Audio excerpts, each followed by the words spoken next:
Hi there, and welcome to Plant CEO. In today's episode, I'd like to welcome my guest, Deborah Meaden, the investor and entrepreneur to the show. Hi, Deborah. How are you? Oh, I'm very well, thank you. How are you? Yeah, I'm doing good, thank you. And you're joining us from your office in Somerset. I am indeed. Lovely, sunny Somerset. And it has been sunny today. It's been lovely. Yeah, we're losing a bit of the sun right now. I can see in the background with it being early. Yeah. So great to have you on the show. And I just wanted to start by saying season 19 of Dragon's Den has just launched here in the UK. And I was really happy to see in the first episode and hear that you're plant-based. And also during that episode, there was this cheese startup that came up. And I was happy that you didn't actually invest in them. And in a way, it's cool to have influential people like you to stand up against the milk industry. I can't invest in anything that doesn't fit with my ethics. I don't care how much money I'm going to make. There are certain businesses I would never, ever invest in. And for me, I needed to kind of voice that because, I could easily have just sat there and said, no, I'm out. But I thought I need to be fair to everybody and explain exactly why I couldn't do it. And obviously the dairy industry, it has got a lot of problems. Although actually, oddly, while we still have dairy and meat, if I'm going to support anybody, it's going to be ethical dairies and ethical farmers and, the smaller farmers, because the truth of the matter is people are still drinking dairy and they're still eating meat. So, let's make it as compassionate and kind as can be. But obviously my ultimate world would be one where actually we are plant-based.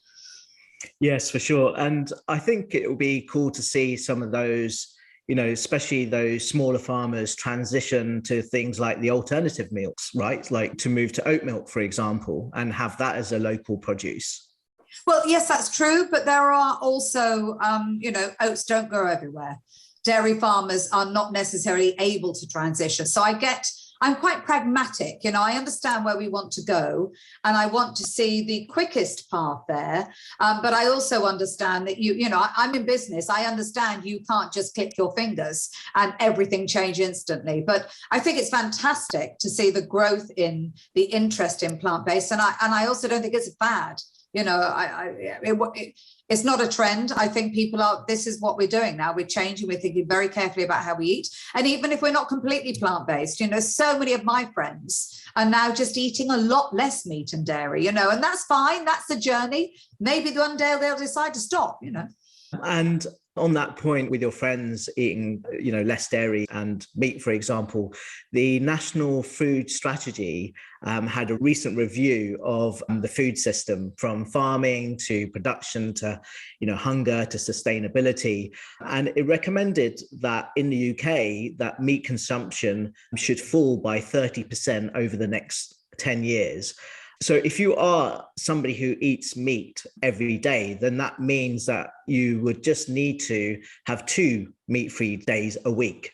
What are your thoughts about that? And is that enough? I never look at government targets and think it's enough. Because then governments have issues. They've got to consider really big and wide issues. And we have a farming industry that needs to transition. It needs time to transition, not too long, because you give somebody too long and they take full advantage of that length of time, but not too short that makes it impossible for them to transition. So they're trying to find that balance that says, okay, that's where we want to go. But actually, I don't think it's just down to governments. It's down to people deciding to change the way that they're going to be doing things. And actually, the government can set as many targets as they like. If you and I change our behavior, then we can reduce meat consumption by 50%, by 60%, by 70%. So, I'm always saying that to people. Governments just offer frameworks and they can highlight issues, but really it's up to us, up to the individuals to actually make the changes that need to be changed. Yeah. And I think that, people should just take, it doesn't even have to be a strict policy of a day, even if you took one meal at a time and say, I'm going to have a meat and dairy free meal this sitting, and encouraging that to happen more and more would be, very beneficial, wouldn't it? Absolutely. I mean, I started with Meat Free Monday. I never intended to become plant-based. I didn't start my journey going, right, I'm going plant-based. I promoted a campaign with Friends of the Earth, which was Meat Free Monday. when Veganuary came along 2 years ago, I thought, well, actually, yes, I'll do that for a month. That's fine. I had no intention of staying plant-based. And here I am 2 years later, and I don't want to. I don't want to eat meat, and I don't want to eat dairy. And I think we need to be careful of looking for perfection immediately. I encourage anybody. My change in my diet has definitely changed the people around me. Even the dragons, even the people are asking, why are you eating that? And I'm not having dairy anymore. I get to tell a story, and that's how things change, and I've got dragons. One of my fellow dragons said, I'm going to try oat milk, and I'm going to ask them in a minute how they get on, but that's how things change. Yeah, that was actually one of my questions, to see if you had some influence over your fellow dragons. So who's been quite interested in this? Well, our new dragon, Stephen Bartlett, he was very interested. And he is the one who said to me, actually, I will try that. Tej Lalvani, he actually adopted. In fact, he for a while was eating completely plant-based with me while we were actually filming in Dragon's Den. So that was fantastic. So they've given it a go. Whether or not it's completely stuck, I don't mind. I'm not looking for I'm looking for people just trying it, because hopefully it'll catch.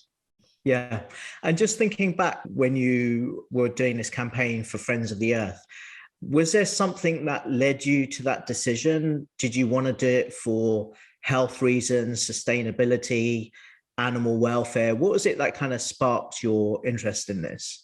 So it's mainly animal welfare. I cannot in any form whatsoever support intensive factory farming. I don't, it's beyond humanity as far as I'm concerned. I don't understand how we can live with that and just eat without conscience. So it was primarily about welfare. Obviously, linked in with that is the impact on the planet. Because we now understand how much impact that has. So those are probably my primary drivers. But the truth of the matter is I actually feel healthier. I feel better for it. So, why would I change? It's better for everything, better for the planet. It's better for me. I feel much healthier. And we know I certainly eat too much red meat. And it's very interesting. That going dairy free was the biggest impact for me, because sometimes I'm worried I'm not getting enough protein. You have to count your protein. That's the only thing. You have to be really aware of your protein intake. And I always have a store of something from the ethical dairy, sort of calf at foot, no kill calf dairy. And I think, well, actually, if I really haven't got my protein, I will have that. I haven't had it for ages, by the way, but I will. I've got it there. And actually, when I've eaten that, I've got very chesty, very wheezy, and I hadn't realized I was actually probably reacting to dairy. And I now know that was an issue, but I was living with it because that's what my life was, and now I've taken it out and I've had a mouthful of cheese and I'm instantly, so it's good for health. Yeah, it's funny that, my wife today accidentally had a coffee and it had milk in it, and she felt the same. She knew instantly that there was something wrong. And it's funny how you can pick up these small things very quickly. Was there something that you found quite difficult to transition when you did move to completely being plant-based? Cheese is probably my thing, actually. Yeah. Everybody says bacon. Oh, how can you bacon butties? I've never liked. To me, that's just like, that smells like cooked pig. I've never liked bacon butties, but that's the one. Oh, I couldn't give up my bacon. And that wasn't a problem for me at all. Actually, I gave up eating fish before I gave up anything. Actually, I gave up eating fish a long time ago, and that was purely, I went to Tokyo fish market, and I just looked at the level of death and devastation of the fish stocks, and I just thought, this is happening day in, day out around the world. This is totally unsustainable. And that day I just stopped eating fish. Yeah, that's amazing. I take it you've seen Seaspiracy since then, after you got back, I guess, as well. And we can see how much exact devastation is happening with all the trawling going on, especially with the phytoplankton at the bottom of the seabed that's meant to be there to absorb carbon, right? So, and all that's being devastated too. So there's a lot of change, and I'm quite excited, obviously, that there's lots of alternatives coming up, especially in the way of cultivated meat and fish. You still get the end products, but without the devastation and the cruelty. So yeah, that's good that you stop that. And on the cheese topic, I think it's always good to sort of, because not all the cheese companies are there yet, the alternative ones. So in a way, you kind of want to stop, and then you'll be pleasantly surprised after about a month of not consuming it. And then you try and think, maybe it's all right. My thing about the alternative cheeses is they're not cheese. And if you stop thinking of them as cheese, I really like them, but they're not cheese. That's the thing. So I do miss you. I think if I miss anything in a plant-based diet, it's often texture. It's probably not taste, because there's some fantastic flavors and fantastic taste, and some of these alternative cheeses are lovely, not cheese, but lovely. But texture is very difficult to get. But you're right. Like the Beyond Meat companies, they're beginning to get there. They are definitely beginning to be able to. We will listen. We're very clever. Humans are very clever, and when there's a market, there's a will. Yeah, for sure. And there's so much innovation happening on that, with precision fermentation to replicate the exact proteins of cheese, to give it that, stretchiness and the texture. And it won't be long now. I mean, there's companies innovating already on that, but there's also companies that are making cheese out of pulses and beans that gives that different type of texture as well. And there's lots of stuff in the market. So with sciences, we'll be there. I think even potentially this year, we'll start to see some great products coming out on the fermentation side. Great. Good. I shall look forward to it. Yeah. So, you mentioned veganery earlier. So, congratulations for being a voice for the animals there. And this year they've had a really good campaign. They've had over 2 million people sign up for veganery, and that's quadrupled since January 2021, which is basically somebody signing up every 2.5 seconds. How did you get involved in that one? Well, it's my third year that I've been involved with Veganuary. So, and I did say to them, but I'm actually already plant-based. So do I have a voice? My first year is easy to talk about, because it was like, I'm with you guys. I'm trying Veganuary. Let's give it a go. But actually, once you are plant-based, people kind of see you as slightly different. You're already there. You get it. So I did question the validity. But of course, I also then understood that if I'm changing my friends' views about, because I'm talking about these things, then why is that any different to when I talk to people on Twitter or people on any social media? So they approached me, and sadly I couldn't do they had a shoot that they wanted me involved in that I really would have liked to have done, because I think sometimes imagery and being able to, or video, it kind of does engage people more. So I've really only been able to help through my own social media. But no, I mean, it's important stuff. They asked me, and I said, well, if you think I've got a voice, absolutely. What do you think resonates when you talk to your friends, besides being one of these, annoying vegans, right? What really works for people? Well, I don't think you can be an annoying, you can be an annoying vegan, but that doesn't win people over. And something has always stuck with me. You don't want to make people feel bad about the way they're doing. The way to win people over is not to make them feel bad about the way they're behaving. You want them to feel good about behaving the way you want them to behave, so you can't, and people do feel bad, if I look all goodly and look at me, I'm all animal welfare-y, and people do get a little bit uncomfortable. So what I tend to do is talk about it as a sort of, experimental way. When I go for dinner with friends now, they will have completely vegan meals, and they will all say, well, that was lovely. I had no idea how lovely that could be. Or, oh, actually, I've tried oat milk. It's really nice. And I'll say things like, yeah, well, try the oat milk in the coffee. I don't really like it in tea, but try it in your coffee. It's actually nicer than milk. So I try to do it in a there's an underlying message there, but in a very practical way, people want to eat what they want to eat. They want to like what they want to eat, but a lot of my friends are experimental with their cooking. So they're enjoying exploring all of these different things that I'm kind of making them do, because if I go for dinner, they've got to. Yeah. And what would be your favorite sort of plant-based meal? Oh, I know that one. So cheap Richmond sausages, which are genuinely better than... I've tried those. They're fantastic. And toad in the hole made with that. So vegan thing, toad in the hole. Yeah, vegan very good. Yeah. But then, of course, I mean, that's just my husband is a fantastic cook. So, and we've got... He's got a book. It's actually a woman who's traveling through the stans, Kurdistan and Tajikistan, and talk about the recipes. A lot of those are vegan and vegetarian.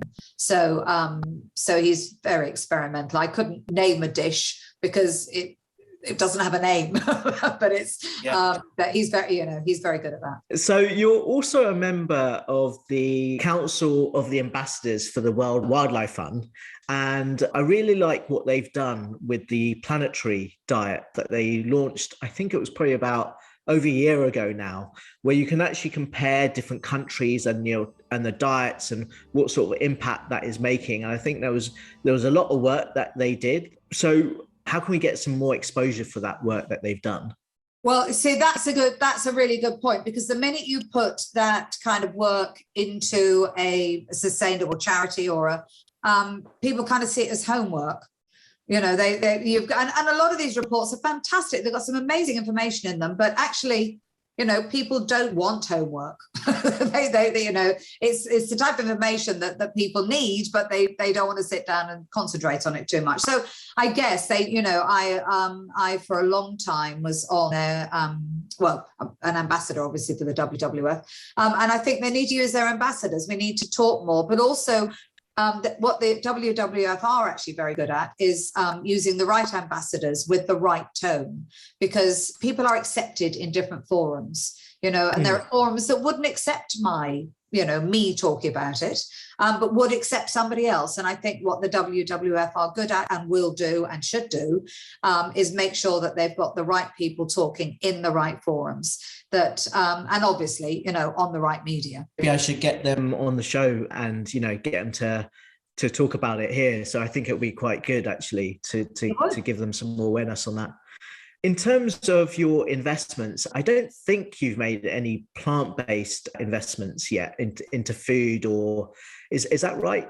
Or have you? And it might not be public. I haven't. Not in food. No, I haven't. Yeah, not in food. So have you been approached by any companies in that area? Are you interested in that sector, whether it's food or materials? I've certainly invested in sustainable and vegan, so any sort of, I've invested in toiletries businesses that are vegan and sustainable. So that definitely is a tick for me. For sure. But I haven't actually found the right food product, although I do help some business, I just because I like helping businesses, but I do actually help, because a lot of these businesses, of course, are quite baby, it's quite a new market. No, it's not. Totally. It's been there for ages, but it's suddenly become mainstream. So a lot of these businesses still finding, you've talked about it, they're still in their finding their way thing. My thing about the whole thing is you need to sell yourself on the fact that you're actually really good, you're really nice, and the good news is it's vegan. It doesn't. You're not going to sell something that isn't good just because it's vegan. It's got to be fundamentally good, and it's vegan. That's amazing. Yeah. So I work with some companies, but I haven't yet invested in any. Yeah. Can you name some of the ones that you've worked with to give them a bit of promotion, or? Well, there's a great little business called Devons Toffees, who make who were founded, what I love about it, they've been vegans for years, but they were founded, out of animal work, out of doing the right thing. So they're absolutely one of those profits with purpose businesses. And they have really come up with some lovely toffee. I mean, you wouldn't know that it was, that it's not missing anything. You know, it's lovely. And actually, I would choose it over any of the mainstream toffee and chocolates any day of the week. Very nice. Is that toffee and like fudge? So it's, no, not fudge. It's toffee and honeycomb. So it's chocolate covered toffee and honeycomb. And actually, genuinely, they taste better than, you know, they've got a little hazelnut caramel cup that is much nicer than quality streets. Oh, yeah. Very good. Yeah. And so if you were looking at, I guess, any sort of companies within this area, what sort of ones would you be interested in to hear about more and even maybe come to the Den? I don't know about companies. I think, what areas would I be? Yeah, what areas, or you know, what do you consider as being white space in this area?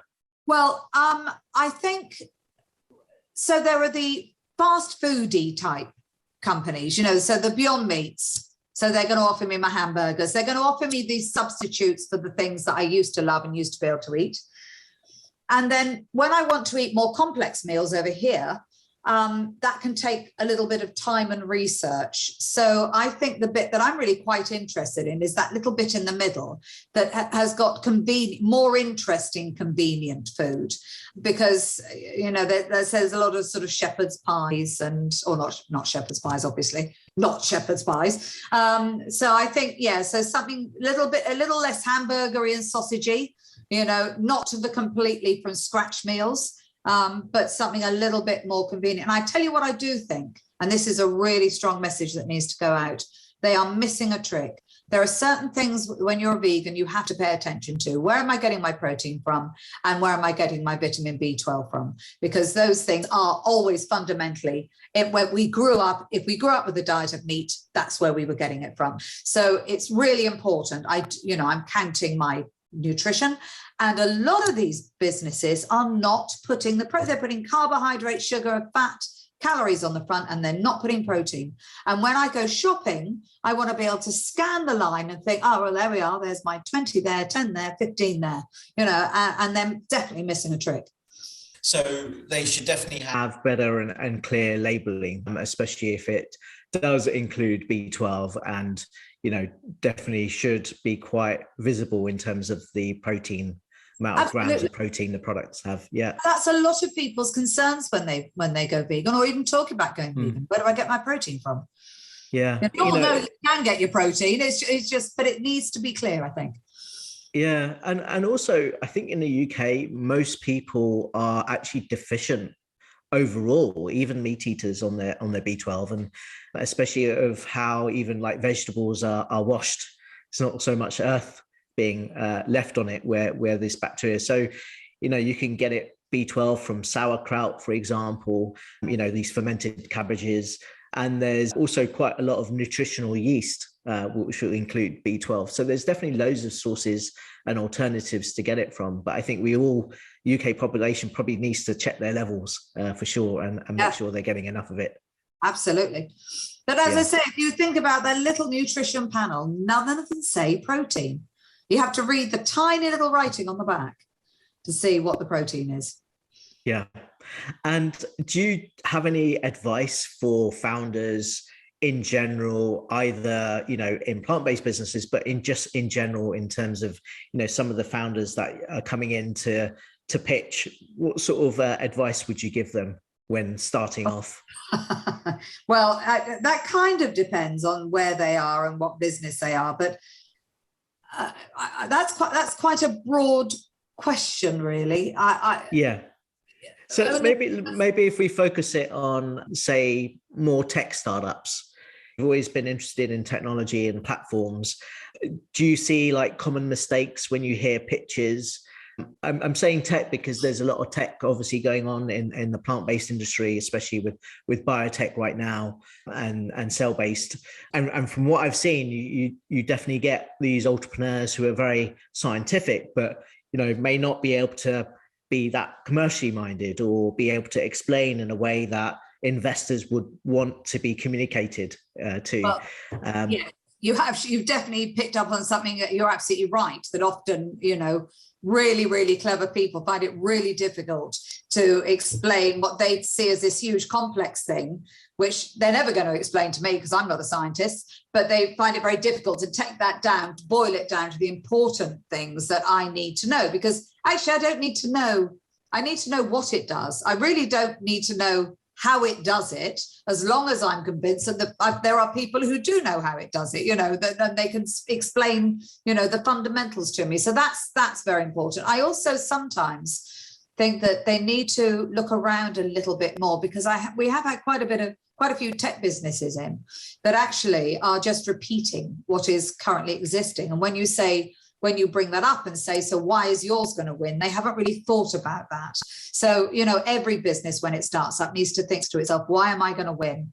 Am I actually unique? Or am I better?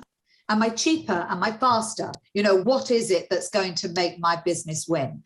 And then you need to keep looking around you to check that there isn't somebody else that's either ahead of the game, or if you think you're the best and somebody else is doing it better, then it's not going to work. So, so keep an eye on why it is that people are going to buy into your particular business.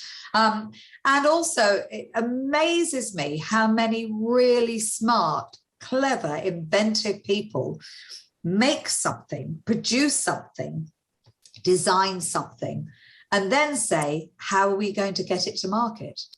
And that absolutely staggers me, because it's like, right, that might have been the first question you should have asked, Yeah. How are we actually, is it needed, and are we actually going to be able to sell it, and then let's design it, so I think, you've got to keep your head up. And I think particularly inventors and a lot of people who are really immersed in what they do sometimes find it really difficult to stand the other side of the room looking at the thing that they're doing, because they just know it so well.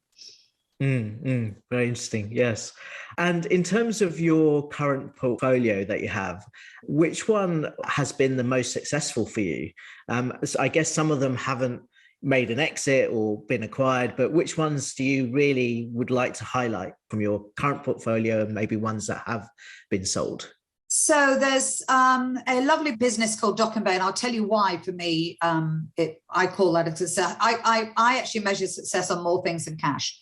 If you achieve the thing that you set out to do, whether that's profit, whether that's people, planet, whatever it is, then that's success. So I pick on Dock and Bay because Dock and Bay fundamentally sells microfiber towels. Came into Dragon's Den.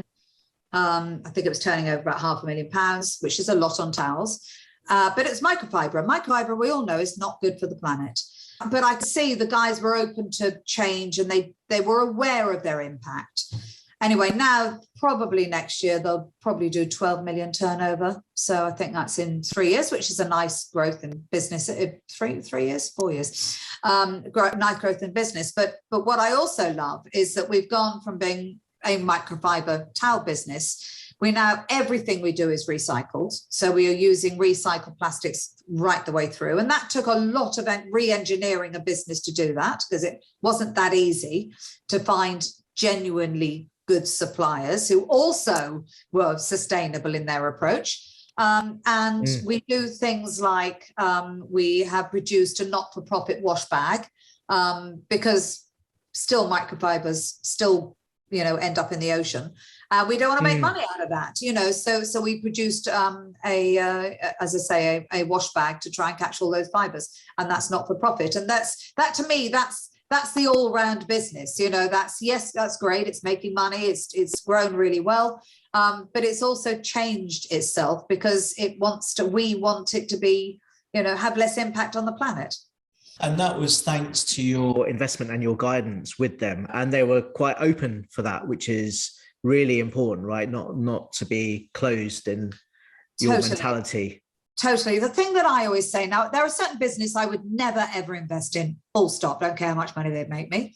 There are other businesses that I think actually I can help you're not quite doing this right, and you can improve your impact on the planet. And provided I believe that the founders are open to that. In fact, I've just signed a deal on one. I can't tell you about it, but it's one that will come up in the next series of Dragon's Den. We have pre-agreed that I will only invest if we change the plastics that we're using. So, if I feel I can fundamentally help that and speed up that journey, and that they are, the founders are open to it, then I will get involved. But if I feel that, for one instant, that no, money is always going to come first, and that's it, then I'm not interested. I'm in the fortunate position that I can invest in who I want to invest in. It's not, it's not my bread and butter. It's not that I don't need it to get my next meal. So I'm only going to invest in businesses that I genuinely think are aligned. Yeah, and that's very noble of you. And do you think actually other investors should become more ethical?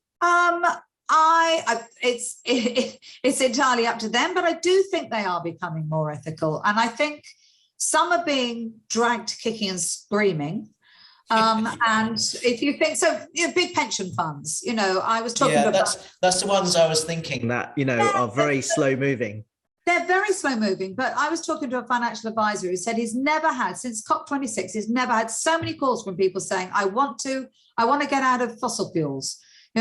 So that's what will change them. That's kicking and screaming, but they're going to have to get on board whether they like it or they don't, because they're the people who are actually paying into those are making decisions based on what they know and their impact on the planet. So, that goes back to, we can all make a big difference. A lot of individuals can really shift people's mindsets.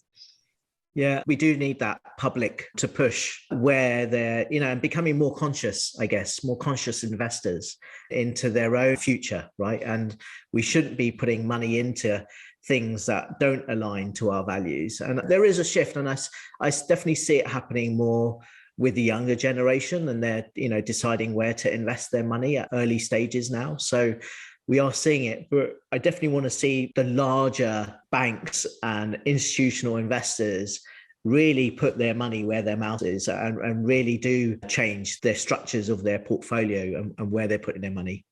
Well, I did some work with Lloyd's. I'm very careful. I don't do a lot of, but I don't do any endorsing, and I certainly wouldn't do it with a product that I didn't agree in. But I quite like some of the tools that they're doing. So apart from that, they've come up with this greening your business. It was for SMEs, and it was a tool to say, how green is your business and how can you make it better? Well, I thought, that's good. That's excellent. Yeah. But also offering discounts on loans. So if you meet this criteria, we will offer you a discount on your loan. And that's where financial institutions can help, and where banks can help, actually encouraging sustainable businesses and giving them an advantage, because, that gives people real reason to spend the time. A lot of SMEs, they want to do something. They just feel like they're so busy, I haven't got the headspace to do it. But when you actually see that there is a financial gain to it, and that could be the beginning, it could be the financial trigger that then steps them on a journey that stops being financial and starts being, well, actually, because it's the right thing. And to me, it doesn't matter. It doesn't matter what triggers the change in behavior, but I think the banks and the financial institutes can certainly help in that. Yeah, and it's great that Lloyd's are doing that, for example. I'm seeing banks coming out, especially from like Silicon Valley, where they're kind of like these ethical banks where you can actually get credits, effectively carbon credits, but also they will plant a tree if you go with certain products. And there's lots of like celebrities that are backing some of these new breed of banks that are being formed. Yeah, I'm a little bit skeptical about the whole plant a tree things, I must be honest, because we need to be careful. Trees are not the only answer. And actually the wrong tree in the wrong place is bad news. And what I would personally like to see is more tangible rewards. So, for instance, and this is sort of a pipe dream of mine, wouldn't it be great if banks, and actually they are doing it. Aviva's just bought a huge swathe of Scotland to rewild. Wouldn't it be great if we actually could go and visit the thing that they've said that they've done? So plant a tree. Why don't big institutes actually buy up some big farms, big chunks of land, and rewild and capture carbon? Restore peat bogs. plant indigenous trees, and allow gorse where gorse should be. Wouldn't that be amazing? And us to be able to go and see it. That would be I personally think that would be a much better scheme. Yeah, for sure. And you're also very much an animal lover. You have your own dogs. You're also part of the Dogs Trust charity. Meat-based dog food, for example, is quite a high contributor as well to climate change. And also the sort of meats that are produced in a bulk way are not so great because they could come from, say, diseased animals. What are your thoughts on plant-based pet food that's coming out at the moment? So it's interesting, and there has actually been somebody came into the den with an insect-based pet food as well. Although I'm not sure. I'm not sure. Yeah, I'm not so keen on that one. Yeah, but anyway, So dogs, I think that there could certainly be alternatives, even if it was less meat. That might be the less meat thing. I think the more problematic issue with cats, and I have got cats, because you've got carnivores, so you really can't offer them a plant-based diet. So I think that is a big issue, and I struggle with that. My cats eat raw meat. I mean, I don't I don't like the thought of that, but they are. They're cats. That's what they eat. So I think cats are difficult. I think dogs, certainly we can start with the less meat. And also they can eat, we're lucky we've got chickens. So my dogs end up eating our chicken eggs. But not everybody can keep their own rescued chickens. Yeah. Yeah. So there are some startups coming out. First of all, on the cat food side, there's a company that is creating, in a way, cell-based cat food, and they've already launched in the US. It's called Because Animals, and so I'll tell you about that one afterwards. Yeah. And I've also invested in a plant-based dog food company called OmniPet. So they've just come out with their kibble, which is basically higher in protein. I know you like your protein numbers, so I think it's something like 30% protein. That's even more than the meat-based proteins, but they're using lots of nice ingredients in their kibble. But I'll get them to send you some, and your dogs can try it. Right. What sort of dogs do you have? Vizslas. Hungarian Vizslas? They're all the same breed. Yeah. Very big, very energetic. Yeah, very good. So how do you think we can also encourage more vegan startups to be created? And whether it's food or materials, you've already mentioned more on the cleaning product sides, but there's also a lot that can be done on the health and beauty side. What do you think we can do to encourage more to be created? The market is kind of helping that in any event, because, as I say, it's become a real market now. But it is very interesting. People understand vegan food, but they don't really apply it to product. When we put vegan on toiletries, people are like, you don't eat toiletries. It's sort of the lack of understanding that, not using animal produce in your whatever you're making, that's veganism in itself. So I think there's a little bit of education probably needs to take place there. On that labeling side, so sometimes you might see something that is cruelty free, but it doesn't mean the ingredients in that product are actually like vegan, right? So they could still have some animal products. So it's also sometimes not so clear. So it's definitely good to go with, the vegan label and it being certified to some degree by, for example, the Vegan Society. And that way you can have a reassurance that the production process was and the sourcing of those ingredients are legit. Yes, but I also think people are getting less scared of the word vegan. I think there was a time when being a vegan was kind of a bit other and a little bit earthy, and what did it mean to me? So people were quite scared of describing their products as vegan. And I think that has changed. I think, now people get that actually it's a positive thing. It's not a negative thing. But before, I think there was kind of this assumption that if it was vegan, it might be good for the animals, but it is actually the best product.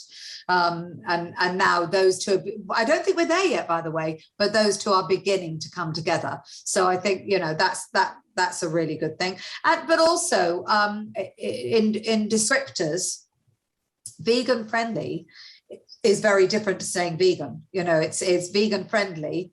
Yes, it's vegan, but it's kind of saying it's actually a fantastic product and it's vegan friendly, as opposed to what could be sent as I see it's about the animal first, which is fine for a vegan, but if you want your market to spread beyond that, if I'm in business, I want everybody to be buying it. And apart from anything else, I can use that to get my message out. So I think, that the prominence and the branding and the way things are presented can capture a wider market than pure vegans. And in capturing that wider market, it can help raise questions for those people. Oh, really? So skin cream I'd never thought of skin cream being vegan, that type of thing. So you're saying that you actually prefer the term when people do use it on, say, beauty products like vegan friendly, for example. Is that what you're saying? Yeah. Yes, absolutely. Because it's also more accepting. Yes, absolutely. Exactly. It's just got a wider appeal. It's vegan friendly. So there's another bonus for you. Yeah. And do you think vegans should become more accepting? Some are, some not, but also should there be a bit more leniency? Well, no, I tell you what I think. I think there needs to be a spread. You need people. Things change when purists stand at the forefront and say, this is wrong. This has got to change. And there's definitely a place for those people because they're the ones that will keep us at the vanguard. We'll find something else that we're doing that isn't vegan. I had never even thought about, oh my goodness, I can't believe I'm doing that. I hadn't even thought about it. So they're at the absolute vanguard. That's really, really important. But the truth of the matter is, for those people, nobody's vegan enough. But I think that I have found the way that you win people over is through showing them, talking about things without being preachy or judgmental, encouraging, even if it's just a tiny step towards veganism, just talking about some of did you know what's behind that? And encouraging people and saying, no, that's fantastic. And if somebody starts with doing meat-free Monday, that's fantastic as far as I'm concerned. Hopefully it'll be meat-free Monday, Wednesday and Friday. And then one day they'll wake up and they'll say, oh, I'm meat-free, I don't eat meat anymore. So, but I think there's a place for all of that. Everybody's got to have a different style. But I think the very strident vegan, they're probably why I ended up, thinking more and understanding more about the impact that I was having on both animals and the planet. Yeah. So thank you so much, Deborah. You've been amazing to come on today and talk to you, and you've definitely won me over. And good luck with all the future investments that you're making. And thank you for being a voice to the animals as well and spreading the message. Well, thank you very much for inviting me on. It's been lovely to talk. Okay. See you again soon. Bye. Bye-bye.